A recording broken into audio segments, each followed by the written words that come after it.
Welcome to the Functional Medicine Radio Show with your host, Dr. Carri Drzyzga, known internationally as the Functional Medicine Doc.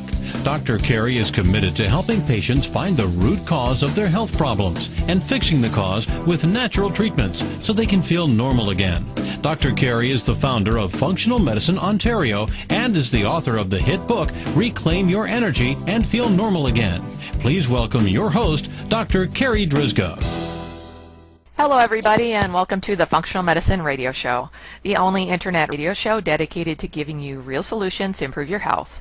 Not only are they real solutions, but they're natural solutions as well, because as you know, the one and only true wealth you have is your health. I'm your host, Dr. Carri Drzyzga, the Functional Medicine Doc, and I'm committed to helping you find the root cause of your health problem, fix the cause with natural treatments so you can feel normal again and live your life to the fullest. Now today's topic is about detoxing your body and your mind. I'm so very excited about this week's show because I have back on our show today Josh Gitalis. Let me tell you a little bit about him. So Josh Gitalis is a clinical nutritionist and a recognized expert in the fields of clinical detoxification and therapeutic supplementation. He runs a Toronto-based private practice with a worldwide client base.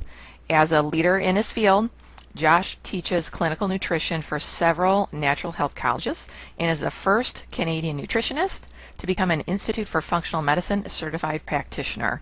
Josh, thank you so much for being my special guest today on this episode of the Functional Medicine Radio Show. Happy to be here again. So Josh, for our listeners out there, our last interview together, Josh and I, we spoke about the 2 pillars of mental health. And it was a great interview, and I'll make sure that I get that link in the podcast notes so you can easily go back to that interview and listen to that if you're interested. And today, Josh, I really wanted to focus on detoxing your body and your mind. So where should we start on this topic, do you think? Right, yeah. So it's interesting because you're saying body and mind, and I actually consider the two almost as one whole unit. So with detoxification, which has, I think, become so much more popular these days because of the prevalence of toxins, there's a lot of focus on just detoxing the body. So there's 4 channels of elimination. Well, there's actually 5, but 4 body channels of elimination, which we consider ways we can get toxins from inside the body to outside the body. And that's the lungs, the skin, the bowel, and the kidneys or the urinary system. And then I consider the 5th the mind, which is, I think, so often forgot about as a channel of elimination. Because, you know, you can be doing the best detoxification protocol with the best supplements and the best foods, drinking the best water, being in the best environment, but if you're bringing in toxic emotions, for example, it can trump all that effort that you're putting into your detoxification protocol. Maybe we should switch gears and kind of focus on the mind aspect. Absolutely, yeah. So how do we detoxify these negative emotions, the emotional baggage, whatever you want to call it? Yeah, of course. So yeah, with the body, it's quite easy because, you know, we know certain nutrients can detoxify certain substances. Like we know that N-acetylcysteine can help detoxify acetaminophen, for example. But when it comes to the mind, it's a little bit more abstract. You know, there was a book written by Candace Pert called The Molecules of Emotion. It's one that I reference often because she talks about how our perceptions actually create a cocktail of chemicals in our body that can promote growth and healing of cells, or that can degrade that process. And we tend to consider the positive emotions ones that actually help with healing and growth. Happiness and hopefulness and gratitude and love and kindness, things like that. Whereas the ones that degrade our health, you know, are ones like fear and anger, and those give negative signals to our cells. And a lot of it is a function of our autonomic nervous system. So we're either in the state of sympathetic nervous system mode or parasympathetic nervous system mode. And the sympathetic nervous system mode is associated with that fight or flight response, and that's what's kept us alive all these years. Back thousands and thousands of years ago, when we were faced with a saber-toothed tiger, we either killed it or we ran away, and we survived more than we didn't, or else we wouldn't be here today. And that's a system that was based on survival, and that's the sympathetic nervous system. But people are often in that state.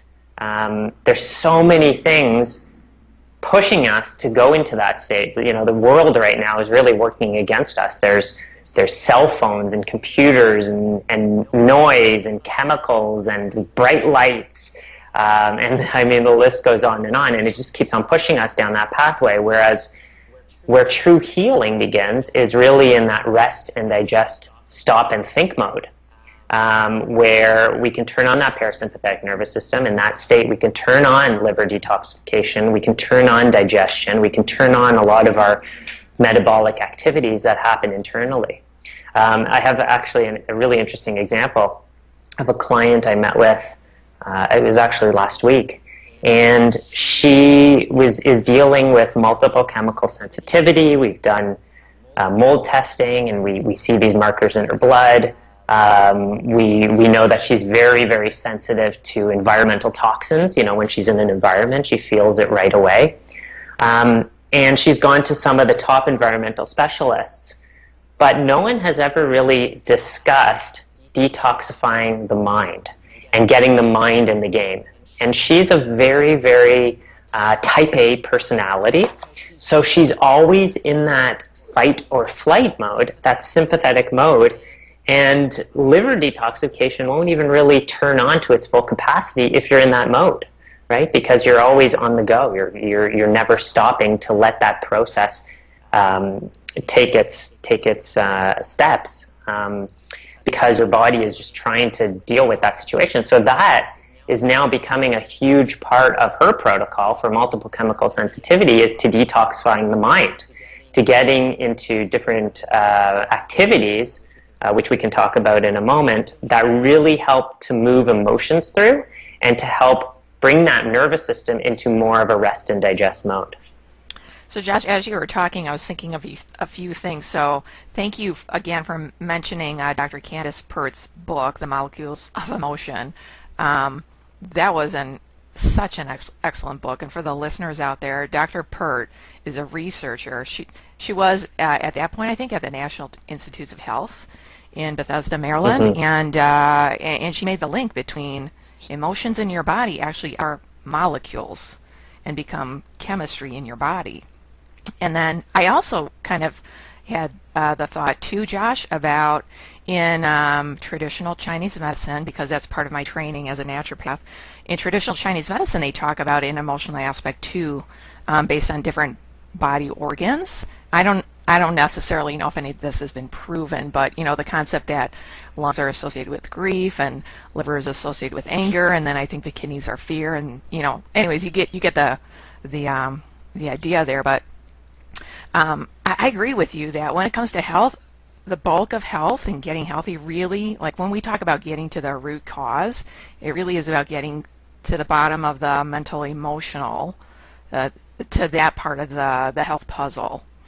And so I was so happy when you were willing to come on and talk about detoxing the mind, because I've never heard anybody even use that, those two words together, or three, detoxing the mind. And so many people, you said, we all know that we're being bombarded with chemicals and toxins, but we're also being bombarded mentally, emotionally too, with stuff that we read on the internet and our cell phones and text messages, and then we have our job and our families and our relationships, and it goes on and on and on. So when we talk about trying to get to the root cause of that, what are some of the tips you can give us? Oh, there's so many. So some of the most common ones that I give, I would say probably the number one tip that I give my clients is deep breathing. And breathing is a really interesting bodily function, because we can access it consciously, and it's also often accessed unconsciously. So, most of the time we don't have to think about breathing. We go to sleep at night and we don't have to worry that we're going to stop breathing when we're asleep. we wake up in the morning, and most of the day we are going without really concentrating on our breathing.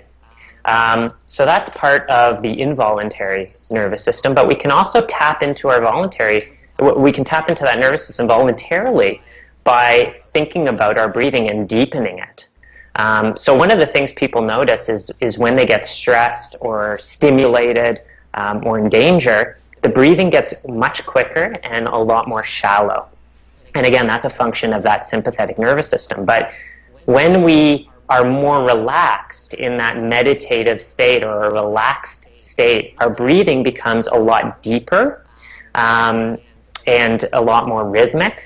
And that is a function of the parasympathetic nervous system. So if, for example, I'm stimulated and I'm in that go-go-go mode, and my breathing is very shallow, I can tap into that by consciously thinking about deep breathing. And we just use a very simple rhythm. It's easy to remember. 4 seconds in, hold for 4 seconds, and then 8 seconds out. And I get people just starting on that for 5 minutes. 5 minutes a day.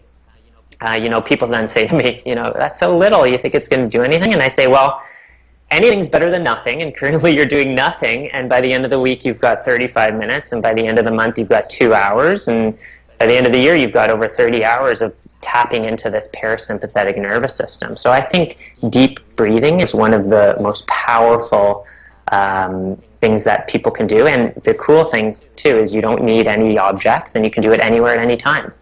So that's my number one. And then there's other ways that kind of kick it up a notch and can get you in that mode in a much more powerful way. There's deeper forms of meditation. There's a couple devices on the market which can be very helpful for people. So I'm a big fan of heart rate variability exercises. And for those of listeners who have never heard that word before, it's measuring the space between heartbeats. So, just to illustrate a typical heartbeat, in relaxation mode, it would be da-doom, da-doom, da-doom, and it's very rhythmic. But the more stimulated we get, the more erratic the heartbeat gets. So to exaggerate it, it might be da-doom, da-doom, da-doom, da-doom. And heart rate variability is measuring the spaces between those heartbeats. So it's essentially measuring exactly how stimulated you are or how relaxed you are. And there's a device called Inner Balance. It comes out of HeartMath Institute, who's been doing research on heart rate variability for over 30 years. You just plug it into your iPhone. I think it's $120 or $130, and it measures your heart rate variability in real time. So you've got this biofeedback on your phone that you're watching to see how well you're actually meditating, and you can control your breath and you can control your thoughts to actually manipulate your heart rate variability in real time. So I recommend that one often to people. There's another device that's come out recently called Muse, which is kind of taken the functional medicine world and relaxation meditation world by storm, which is, I think, a bit more expensive, but that is the same idea, and it measures brain waves. And then there's so many other great ways to get into that parasympathetic mode, and different people like different things. So, and I sort of think about kind of two different types of this type of work, like a passive type of parasympathetic work and an active type. So a passive type, an example of a passive type would be maybe taking a nice warm bath, in some Epsom salts and lavender. Would be watching, like a funny TV show or a funny movie. Would be listening to music. Would be, going for a walk outside. And then there's more active types of this type of work, and I consider that things like meditation. People often see pictures of yogis or Buddhist monks just sitting there peaceful on a rock meditating. But any meditator knows that meditation is work. It's actually not so easy at first. You get to a point where it becomes less work, but it's an actual activity that you have to focus and concentrate on. So I consider that more of the active type. The deep breathing is more of an active type, and you get a really big bang for your buck from those types. But there's so many great ways to get into that parasympathetic mode, and I think each person needs to find the one that works for them. And really, the more you can do of both of these, passive and active, the the more you're going to detox your mind, and the more quickly you're going to see results too. Absolutely, yeah. And then, do you have any other tips and suggestions for detoxing the mind and or the body? Yeah, I mean, I think relationships are a huge, huge piece here. You know, we all have had that situation where, and just in relation to detoxing the mind, we've all had that situation where we use the phrase, get it off our shoulders, right? You know, you have a little chat with a friend or, you know, a family member, and you trust them, and you tell them something, or you know, ask them for their opinion, and that's getting it off their shoulders. But I sort of register that as getting it out of the body as well. And relationships are a big possible toxin, or the opposite, or something that's really great for the body. And we usually know which relationships are serving us or are working against us by how we feel when we're with that person or after being with that person. You know, the relationships where you're like energized after seeing a person, you're hopeful, you have more, you know, your brain is working faster in a good way. I think those are really great relationships. And then there's those energy vampires where we spend, you know, an hour with someone and we, first of all, can't wait to get away, and then afterwards we're just tired and need a nap. And a lot of those emotions, again, can get locked in the body. I think a big trigger for a lot of people is family. So, you know, family relationships, of course, sometimes you can't completely avoid them, but you can definitely control them and, you know, not expose yourself to people that might be toxic in your life. So I think those are a few ways. You know, you want to control what's coming into the nervous system, and you want to control the processing. So we spoke about a number of ways to process those emotions, but we also want to control what comes in to that front door, right? You can kind of think about your emotional house or your emotional body as like a little door that opens, and you can kind of control what comes into that space. And that can make a big difference as to how those emotions take hold in your body. And I heard a catchphrase at one point, don't let other people live in your head rent-free. I love that. Yeah, absolutely. I catch myself doing that. I'm like, why am I doing that? Like I need to just let that go, right? Yeah. And I think we all have times when we do that too. So yeah. Okay, so we're and it's really. Go ahead. Yeah, it's really interesting too with people living rent-free, but not just people, but ideas and experiences. So I'm sure in your practice, Dr. Carri, you do, you know, these intakes and you look to see if there was any traumas in people's lives in their past, whether it be a situation of abuse, whether it be a physical accident like a car accident or situations like that can live in the body for a long period of time. So the thing with a lot of these emotional experiences is we can't change the past, but we can change how we perceive the past. And I think we've all had that experience where we think one thing, and then we maybe tell our story to someone and they say, well, have you ever considered that this was happening? And it kind of opens up your mind to changing your perception of that event in the past. And that's a really powerful way to process a lot of these experiences that might have happened when you're younger. And sometimes it's not easy. It takes a little bit of work with a therapist or doing exercises and reevaluating that. But that type of work can really move through a lot of these negative emotions that might be creating those molecules of emotions that could be negative and harming you. So another really great researcher and author that complements the work of Candace Pert quite a bit and has done quite a bit on his own is Dr. Bruce Lipton. I'm sure you've seen some of his work or read some of it. Yes. And he really makes a nice, strong connection as to how, again, how our environment and how our emotions and what we eat and drink and everything influences our gene and causes that epigenetic effect rather than the gene controlling us. And we've actually seen, you know, there's a lot of case studies out there of cases of radical remission with people who are diagnosed with cancer. And they might be terminal, and they find this out, and they radically change their life. They get rid of people they don't enjoy being with. They watch comedies all day long.